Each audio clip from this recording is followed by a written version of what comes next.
Welcome back, horror freaks, to Strange Monkey Reviews. I'm in the middle of a hurricane. This is a different location. I'm trying to get a rescue team to help me out here, but yeah, I figured while I'm in here, I'd talk to you guys about some stuff that I got to get off my chest. Let's talk about the Howling franchise and how I hate that franchise, aside from the first movie. I'm just gonna ramble. Grab a bowl of popcorn and some drinks and enjoy. So, The Howling, the first one, with Mama D Wallace. I call her Mama D because she's always playing a mom in these movies. Great movie. Dee Wallace is being stalked by some crazy killer, and then her and her husband go to this fucking cabin or something with these other people, and they're werewolves. She's a news reporter, and you know how that movie plays out. I'm not going to jump into that because I'm not here to rant about The Howling, because that movie is fantastic. Okay? And if I would have made a couple of tweaks, that's low-key a sequel to American Werewolf in London. Be real with it. Let's be real with it. Take out Paris and the rest of these Howling sequels, and you could watch those movies back to back right there. Keep it real. But anyway, part 2.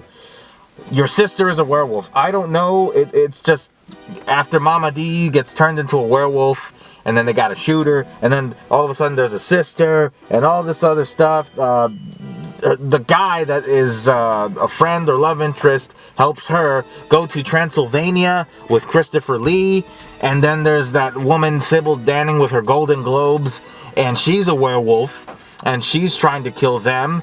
And they recap the end of the first movie, and it's like an SNL skit. It looked horrible, and they tried to trap these werewolves with a tiny little net. What? None of this makes any sense. It is just a weird fucking movie. And the best thing about it is, well, like I said, Sybil Danning and her Golden Globes, or Werewolf Globes, or whatever. That band that's playing in the movie, with that really cool song, and Christopher Lee. That's it. That's all that I have to say about this movie. It sucked. But aside from those 3 things. And then part 3, the marsupials. Jesus! I don't understand what is happening in this movie. There are people that are dancing in a ballroom, and werewolves, they turned into werewolves. There's experiments going on humans that turn into werewolves. There's these Australian people that decide to sleep with the werewolves in the end and save them from all these other werewolves and bad guys, and it's just a fucking mess. I had a headache from this movie. Part 4, I don't even remember the name of it. I think there's a couple that goes to a cabin. One of the guys is kind of unfaithful. There's a girl that's there trying to seduce the guy. I don't remember. It was kind of boring to me. And then at the end, that's when all hell broke loose. There was like a pack of werewolves coming after everybody. There was this giant werewolf. He's like, ah! That's where all the money went to right there. That's where the budget went to.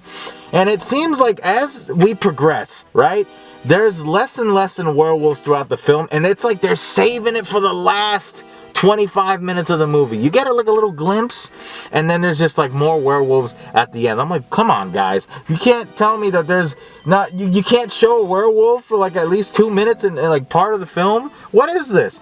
Okay, so 5. It's a whodunit type of thing. And, it's like a little mystery in a big castle. The way they shot it looks really cool. There's like snow in there, I think. Don't quote me on that. There's a werewolf running around somewhere killing these people. It's like Clue in a fucking haunted house, and werewolves are involved. And this guy right here, Clive Turner, he stars in this one, and then I think he's like the producer of the next one, number 6, which is called The Freaks, or something like that. And some of these are based on the books. I'm like, I don't even know. So 6, I don't even remember half of this shit. All I remember was there was this guy, he's a carny, and some shit's going down, and all of a sudden there's a vampire in this movie, guys. What? A vampire is in a werewolf movie? They were 10 steps ahead of Stephanie Meyer and her Twilight books. Get out of here with that bullshit, okay? So this monster dude, he kind of looks like the Creeper from Jeepers Creepers, and he fights the main dude that's a werewolf, I guess, and they have this fucking WWF hardcore match at the this is like some Attitude Era stuff. That was the saving grace of this film. Right here. That brawl between a vampire and a werewolf, that was some wild stuff. So that one gets a pass just for that fight alone. Now then. Howling 7 New Moon Rising. Holy shit. This is one of the worst films I have ever seen. Remember that guy I told you about, Clive Turner? So he's back. He's a producer in this movie, I think. This dude's dressed up like an Australian cowboy. And he's in this bar, this biker bar. There are no wolves in this movie until the very end. What we do get, however, is line dancing and more terrible jokes and puns. Line dancing. Two detectives that are trying to piece the last 3 movies together so they can fit into what's going on here. And more line dancing. And I thought I was watching a very long and drawn out country music video, ladies and gentlemen. I was just in shock. And I'm like, where the hell is the werewolf? I'll tell you where the werewolf was. One of the characters from the last movie or whatever is in there. And then she turns into a fucking werewolf, Animorph style. Remember those Animorph books from the 90s? That's exactly where it went to. There was no effort into this. There was literally a werewolf in this movie. And there was just less than a minute of footage of a fucking werewolf turning into a woman turning into a werewolf, trying to come after the cowboy and whoever, and then the whole fucking town was around and they shot the shit out of her. It's like, bah, bah, bah, bah, bah, bah. Die, Howling 7, die, New Moon Rising. That's what I would have said. But yeah, that movie sucked ass. It was terrible. And then the next one, Howling, I think it was called Rebirth or Reborn. I don't know. All it is, folks, it's just a Twilight knockoff. And I've never even seen the Twilight movies entirely. The way they shot it, everybody looks pale. And a bunch of young teenage kids. Wolves and I don't know if there were vampires in there too. It's just it's a Twilight knockoff. More tolerable than the last couple of movies. But at this point, it's done. It is just done. Leave it be. And that's my rant on these movies. They're just awful. Awful. I suffered. This franchise is literally hell on earth. Okay? Especially 7. My God, how did we get to 7 at that point? But there's 8 of them.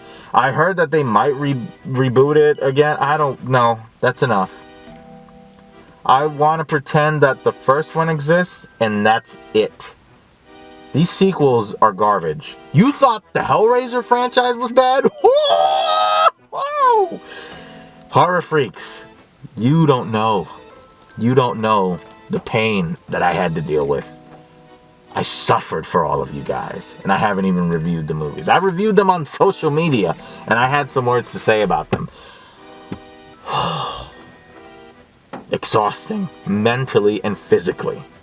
Never again. Anyway, that's my rant on the Howling franchise. Be sure to subscribe to The Strange Monkey. Click on that notification bell so you won't miss the next video. And check out my previous video if you want. You know, you might get some entertainment out of that. Follow me on all my social media platforms and have yourselves a good fright.